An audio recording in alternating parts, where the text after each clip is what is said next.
Hi learners, welcome back to the channel. I'm your educator Nida here and हम illustration जो solve दिए गए हैं संदीप गर्ग की बुक में class 12th value added method measurement of national income के हम कंप्लीट कर चुके हैं एग्जाम्पल 14। आज हम करेंगे example number 15 and 16। Okay, so let's start. First मैं आपको स्क्रीनशॉट इसका दे देती हूँ। आप प्लीज इसको स्क्रीनशॉट इसका ले लिए। ओके, जिनके पास ये बुक्स अवेलेबल नहीं है वो इसके थ्रू प्रैक्टिस कर सकते हैं। ओके, और एग्जाम्पल नंबर 16 में आपको लास्ट में कैलकुलेट करना है value added by each firm. A point, second point में आपको करना है बी पॉइंट में total value added and third में टोटल कंजम्पशन एक्सपेंडिचर। ओके, मैंने पहले से आपको बता दिया है। तो अब हम स्टार्ट करते हैं example number 15। Right, I hope आपने इसका स्क्रीनशॉट ले लिया होगा।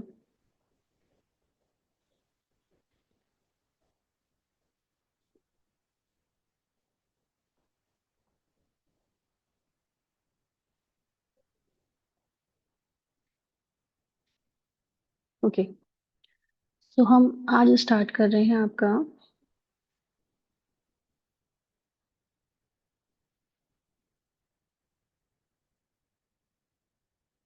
Question number 15। राइट, तो क्वेश्चन नंबर 15 आपका संदीप गर्ग का ये है एग्जाम्पल। इसमें मैं पहले रीड कर देती हूँ। थोड़ा सा बच्चों को कंफ्यूजन अगर होगा तो वो सही हो जाएगा। Okay, firm A buys from X inputs worth rupees 500 crores and sells to firm B goods worth rupees 1000 crores and to firm C goods worth rupees 700 crores. Firm B buys from Y inputs worth 200 crores and sells to firm C goods worth rupees 1500 crores and finished goods worth rupees 2000 crores to household. Firm C buys from Z inputs worth rupees 150 crores and sell finished goods worth rupees um, 4150 crores to household. Calculate value added by firms A, B, C, okay, and GDP at MP. Right, तो question number 5 जो आपका given है उसमें देखिए पहले तो हमें ये पता चलता है कि वैल्यू एडेड मेथड हमें कैलकुलेट करना है। Right, so first we all know that value added method में हमें क्या करना होता है, जब हमें निकालना होता है कैलकुलेट करना होता है तो value of output minus intermediate consumption. We all know this. तो वैल्यू ऑफ आउटपुट में अगर वैल्यू ऑफ आउटपुट नहीं गिवन होगा तो सेल्स होगा और सेल्स में हम चेंज इन स्टॉक कर लेते हैं। ये बेसिक फॉर्मूलाज है। ओके, अब मैंने आपको बताया था प्रीवियस क्वेश्चंस जो कराए थे क्वेश्चंस उसमें ये था आपका कि अगर आपको फर्म्स गिवन है तो आप उसको क्या करते हैं, एक ऐसा फॉर्मेट बना लेते हैं। ओके, ताकि कैलकुलेशंस में आगे आपको आसानी रहे। यहाँ पे हम कर देते हैं फर्म्स। ओके, यहाँ पे मैं कर देती हूँ वैल्यू ऑफ आउटपुट। आप ऐसे ही बनाएंगे माइनस, यहाँ पे मैं लिख देती हूँ इंटरमीडिएट कंजम्पशन। ओके, बल्कि वैल्यू ऑफ आउटपुट के बाद हम यहाँ पे थोड़ा सा गैप कर देते हैं।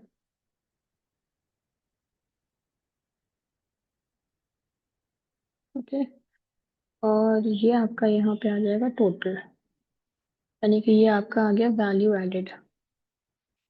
देखिए, value of output minus intermediate consumption, value of output minus intermediate consumption. Okay, और वैल्यू ऑफ आउटपुट में हमें पता होता है कि सेल्स होती है प्लस चेंज इन स्टॉक होती है। राइट, तो पहला फर्म ए का मैं देख लेती हूँ, इसमें परचेजेस और यही सब गिवन होता है। ठीक है, फर्म ए में firm A buys from X inputs, तो उसने परचेज करी है। Right, from X inputs worth rupees 500 crore.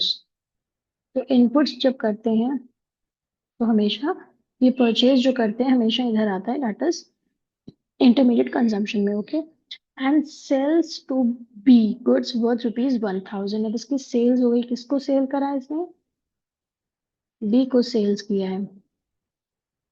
Okay, ए ने सेल किसको किया है, बी को सेल किया है। कितना किया है, वर्थ रुपीज 1000। तो जब ए की सेल है तो ये बी की क्या हो जाएगी, परचेजेस हो जाएंगी। राइट, मतलब माइनस कर देंगे 1000, क्योंकि ये किससे इसने लिया है, ए से लिया है। इतना याद रहेगा आपको। ओके, सी भी इसमें है नीचे। तो हम सी को भी यहीं पे लिख लेंगे। ओके, ABC फर्म्स हैं। And to firm C goods worth ₹700, यानी कि सी को भी इसने सेल्स किया। कितने का किया इसने? 700। यानी कि ये क्या हो गई? सी की भी परचेजेस हो गई ए से 700 की। ठीक है। नाउ नेक्स्ट क्या है आपका? Firm B buys from Y inputs. Firm B ने बाय करा है, तो बाय करा है Y inputs worth ₹200 crore. Okay, तो ये वाई से इसने खरीदा है, ये हम माइनस कर देंगे आपका 200 करोड़। ओके, जो जो बस वैल्यूज दी गई है एज इट इज उसको पुट करते चले जाएंगे। Okay, and sales to firm C. अब उसने फर्म सी को सेल किया है, तो ये इसकी क्या हुई? सेल्स हो गई बी की। सी को करी है सेल्स, बी ने सी को सेल करी वर्थ ₹1500 करोड़। ओके, और सी की क्या हो जाएंगी ये? जब सेल करी तो उसने परचेज हो गई होगी। Okay, then and finish goods worth ₹2000 crore to house hold.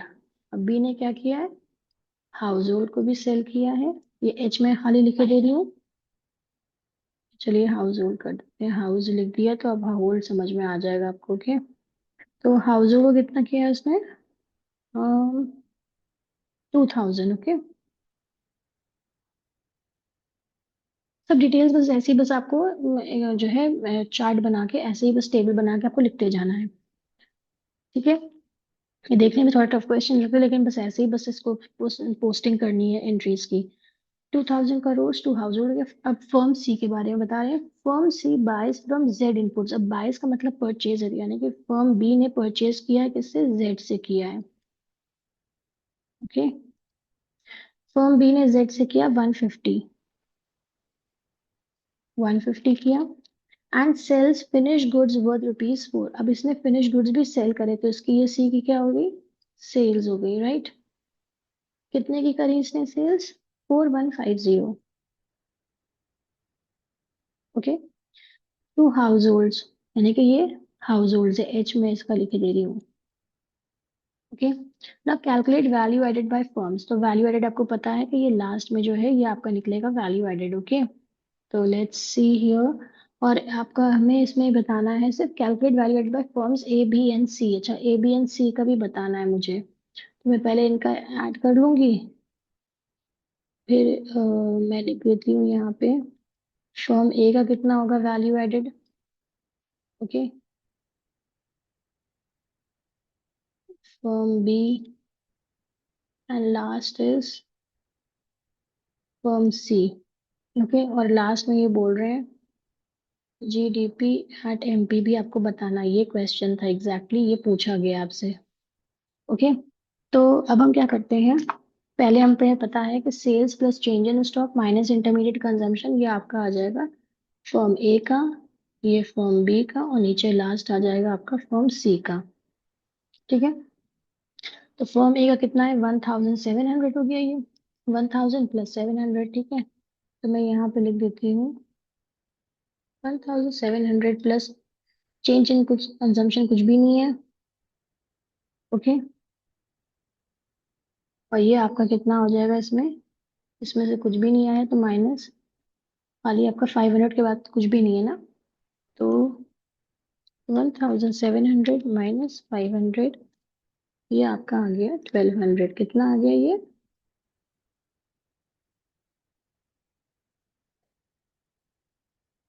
1200 हो गया फर्म ए का। ठीक है, रुपीज इन करोड़ आपका होगा आई होप। हाँ, करोड़ में ही सब आए हैं आंसर। ओके, देन इसका कितना है देख लेते हैं। 3500 और 1200, 2300 इसका आ गया टोटल, है ना। तो इसको हमने बी का लिख दिया। देखिए बहुत सिंपल सा क्वेश्चन है, ज्यादा कुछ भी नहीं है, बस थोड़ी सी लैंग्वेज को आपको देखना पड़ेगा। जब एक दो क्वेश्चन आप करेंगे अपने आप लैंग्वेज समझ में आ जाएगी। देन अब देखिए इनका जो है सेल्स का खाली इतना ही है 4150 और ये इंटरमीडिएट कंजम्पशन ज्यादा है, तो इसका हम टोटल कर लेते हैं। 700 प्लस 1500 प्लस 150, तो ये आ गया आपका 2350। इसका मैं यहाँ पे अमाउंट लिख के दे रही हूँ, 2350। 4150 माइनस 2350, ये आपका टोटल आ गया यहाँ पे 1800। तो फर्म सी का कितना आ गया?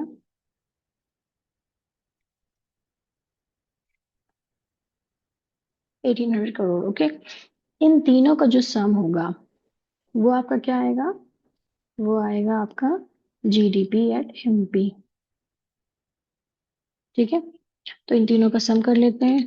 1200 plus 2300 plus 1800, it will give you 5300। Okay, crore में आएगा। तो पहले मैंने लिख लिया यहाँ पे ₹5300 करोड़। ओके, यही आपका क्या है answer. Please do take the screenshot. Okay, example number 5, solve illustration. इसी तरह आप इसको सॉल्व करेंगे। ओके, आई होप कोई प्रॉब्लम नहीं हुई होगी आपको। Let's do the other question. अब मैं हम करने जा रहे हैं क्वेश्चन नंबर 16। क्वेश्चन नंबर 16 में आपको फाइंड आउट करना है पहला क्या? वैल्यू एडेड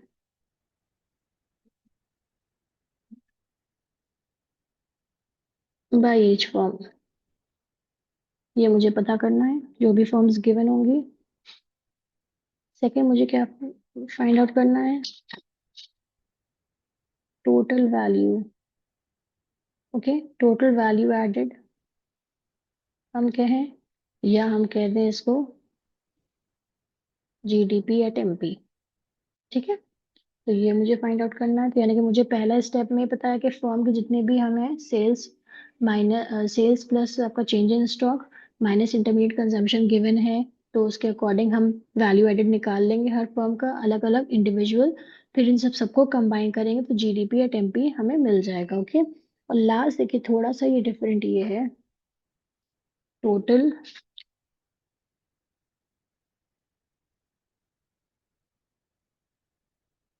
कंजम्पशन एक्सपेंडिचर, ये हमको कैलकुलेट करना है। ये चीजें मुझे कैलकुलेट करनी, तो let's see the question first. In an economy the following transaction take place, आपने स्क्रीनशॉट ले लिया तो क्वेश्चन जरूर पढ़ लिएगा। ठीक है, तो ये सब चीजें हमें क्वेश्चन नंबर 16 मतलब इलस्ट्रेशन में फाइंड आउट करना है। अब हम इसमें भी देख रहे हैं कि हमें चार फॉर्म्स दी गई हैं, तो पहले मैं वही फॉर्मेट बना लेती हूँ।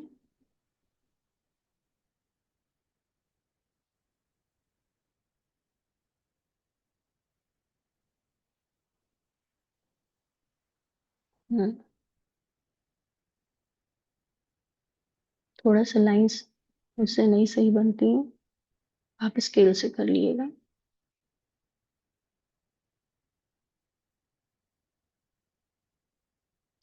ओके, तो ये आपकी आ गई फॉर्म्स। ओके, ये आपका आ गया वैल्यू ऑफ आउटपुट, मतलब sales plus change in stock. यहाँ पे माइनस करेंगे हम इंटरमीडिएट कंजम्पशन मतलब परचेजेस वगैरह। ओके, जो भी आपके आते हैं।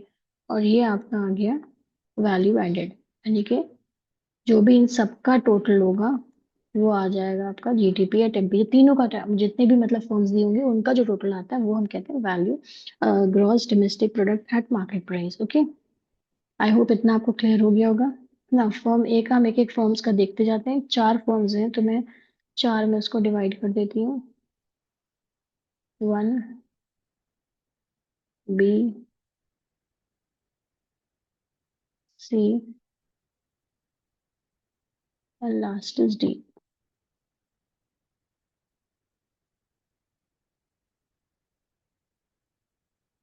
ओके, ये इंडिविजुअल का भी मैं अलग ही कर देती हूँ ताकि आपको कोई प्रॉब्लम ना हो।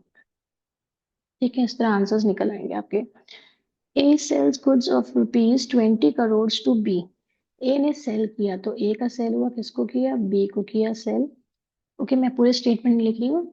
Cell goods to B, B sales कर सकते हैं 20 करोड़। 20 करोड़ के सेल करे बी को, तो बी की क्या हो गई, परचेजेस हो गई, तो हमने माइनस कर दिया, right.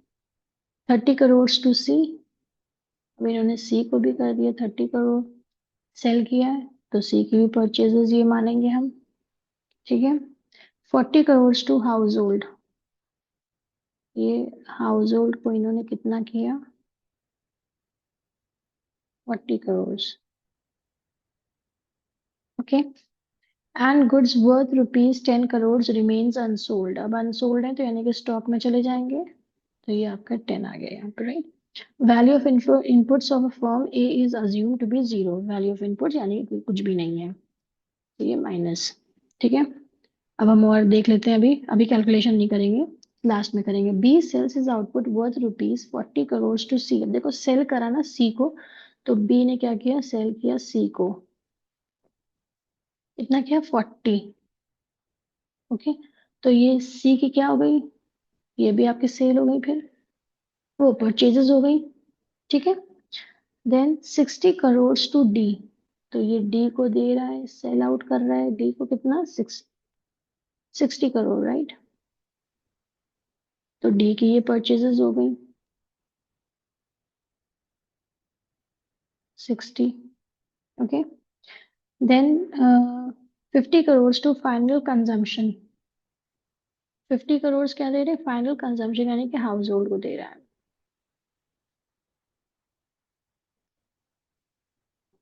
50 crore. Okay, then now C sells is output worth ₹100 crore, C ने सेल किया है 100 करोड़ को, किसको, डी को, तो सेलिंग सेल इसकी कितनी हो गई, 100।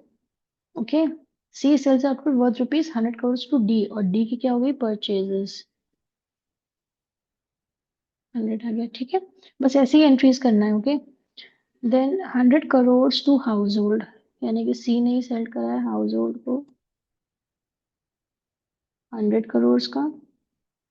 Okay, and exports worth ₹100 crore, अब देखो एक्सपोर्ट्स भी हम यहाँ पे ऐड करते हैं, डोमेस्टिक सेल्स वाला आपको याद आया, एक्सपोर्ट्स भी इसने 100 करोड़ के करें, यहाँ पे चेंज इन स्टॉक कुछ भी नहीं है, और यहाँ पे भी चेंज इन स्टॉक कुछ भी नहीं है अभी तक, ठीक है।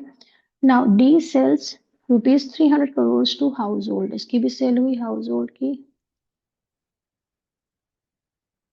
300 crore, and 100 crore to government, तो हम सिर्फ गवर्नमेंट का जी लिख रहे हैं, ये 100 करोड़ की है। ओके, आई होप ये आपको समझ में आ गया होगा। पहले बी को सेल करा, फिर सी को करा, फिर हाउस होल्ड को करा। ओके, एंड अनसोल्ड स्टॉक इसकी 10 की थी, ठीक है, और इंटरमीडिएट कंजम्पशन कुछ भी नहीं था। देन हम बी पे आए, तो सेल करा उसने सी को 40, सेल किया डी को 60, और सेल किया हाउस होल्ड को 50। ओके, और जितना भी इनका सेल आता है दूसरे फर्म्स को करते हैं, तो वो उनकी परचेज बन जाती है, तो ऑटोमेटिकली आप ये माइनस में यहाँ पे इतना दिखाते चले जाएंगे, बस यही इसके दिमाग में आपको खाली यहाँ पे इतना बस याद रखना है अपनी मेमोरी में, कि बस हमें इस तरह के क्वेश्चंस में इस तरह फॉर्मेट बना के, जिनकी अगर एक ही सेल है तो वो किसको बेच रहा है, तो उसकी परचेजेस हो जाएगी, उसको माइनस कर देना है। देन सी में क्या है, देखिए उसने डी को सेल किया 100 का, हाउस होल्ड का उसने सेल आउट किया 100, और एक्सपोर्ट करे 100 के, ओके। और डी में आपका लास्ट आ गया house hold and government sector में उसने इतना दिया है, ठीक है। अब इनका हम टोटल कर लेते हैं, और इन सब का टोटल क्या आ जाएगा आपको पता है, जीडीपी एट एमपी, और ये आपका आ जाएगा यहाँ पे जीडीपी एट एमपी, राइट। तो हम देख लेते हैं, 20 + 30, 20 + 30 + 40 + 10, और कुछ भी नहीं है, तो ये आपका आ गया 100 करोड़। ओके, ये फॉर्म ए का, ईच फॉर्म का जो बताया था ना वो निकालने के लिए। देन 40 + 60 + 50 - 20, सेम वही फॉर्मूला है सब ना, 130। ओके, देन नेक्स्ट है आपका डी सी का 300, और 300 - 30 - 40, तो ये आपका आ गया 230, राइट। एंड लास्ट है आपका 300 प्लस 100, तो ये आपका आ गया 400। 400 माइनस 160, तो ये आपका कैलकुलेट करके आया 250। तो देखो जो फर्स्ट वाले का आंसर है ऑफ ईच फर्म, तो ईच फर्म का आपका जो फर्स्ट वाले का आंसर है वो फर्म ए का आ जाएगा ₹100 करोड़। देन फर्म बी का आ गया ₹130 करोड़। फर्म सी का आपका आ गया है इसमें ₹230 करोड़। एंड फर्म डी का कैलकुलेट करके सब जब हमने करा, sales plus change in stock minus intermediate consumption individual का ₹240 करोड़। तो ये पहला वाला आपका कंप्लीट हो गया step. Now second step is total value added. अब इन सबको हम टोटल कर लेंगे। इन सबको जब हम टोटल कर लेंगे, ऐड कर लेंगे सबको, ओके, तो ये हमारा आ जाएगा। ये मैं आपको समझाने के लिए कर रही हूँ, ठीक है। लिखेंगे हम खाली इतना ही, GDP at MP equals to, okay, 100 plus 130 plus 230 plus 240 equals to rupees, ये जरूर लिखना है। 700 करोड़ ये सेकंड का आंसर है, और ये आपका जो आंसर है ये फर्स्ट का है ना। थर्ड स्टेप पे ये क्या पूछ रहे हैं, दैट इज, मैं शॉर्ट में लिख रही हूँ, टोटल कंजम्पशन एक्सपेंडिचर। तो कितना हमने क्या किया है, हाउस होल्ड और गवर्नमेंट पे खर्च किया है, वो खाली इसमें हर सेक्टर का हम जोड़ लेंगे। तो फॉर एग्जाम्पल फर्म ए का कितना था, फर्म ए का था आपका हाउस होल्ड पे खाली इसने 40 किया है, ओके। फर्म बी ने कितना किया है, हाउस होल्ड पे 50 किया है। सब करोड़ में आंसर है, ठीक है। फर्म सी ने कितना किया है, फर्म सी ने हाउस होल्ड पे किया है आपका 100, ये रुपीज है, ओके। एंड फर्म डी का जो है वो उसने हाउस होल्ड प्लस गवर्नमेंट दोनों को मिला के किया है, राइट। दोनों को मिला के किया उसने, फर्म डी ने, राइट। तो किया है 300 प्लस 100, तो ₹400। अब इन सबका जो सम है वो कितना हुआ, 415, okay, and 550, right. And 550 plus this, that is 590, okay.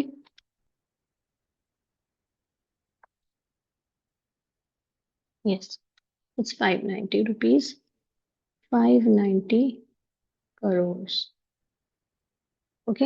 I hope ये आपको समझ में आ गया होगा अच्छे से। जब इस तरह के क्वेश्चंस आए, मेन आपको ये टेबल ड्रॉ करनी है, यही फॉर्मेट रहेगा, ओके। वही फॉर्मूला है, बस यहाँ पे हमने सबको एक साथ कंबाइन कर दिया। जब इंडिविजुअल पूछेंगे तो हम इंडिविजुअल बताएंगे। जीडीपी या टेम्पी में हमेशा हमें आपको सबको कंबाइन करके बताना है, ओके, ग्रॉस में। एंड लास्ट आपका ये टोटल कंजम्पशन एक्सपेंडिचर एक नया कॉन्सेप्ट आया था, तो उसमें मैंने बता दिया, खाली आपको गवर्नमेंट और हाउस होल्ड, इन दोनों को खाली जितने सेक्टर्स में इनका हुआ है इन्वॉल्वमेंट, आप उसको ऐड कर देंगे तो आपको ये आ जाएगा, ओके। आई होप आपको ये काफ़ी चीज़ अच्छे से समझ में आई होगी। If you like, okay, then please do share and subscribe my channel. Thank you so much.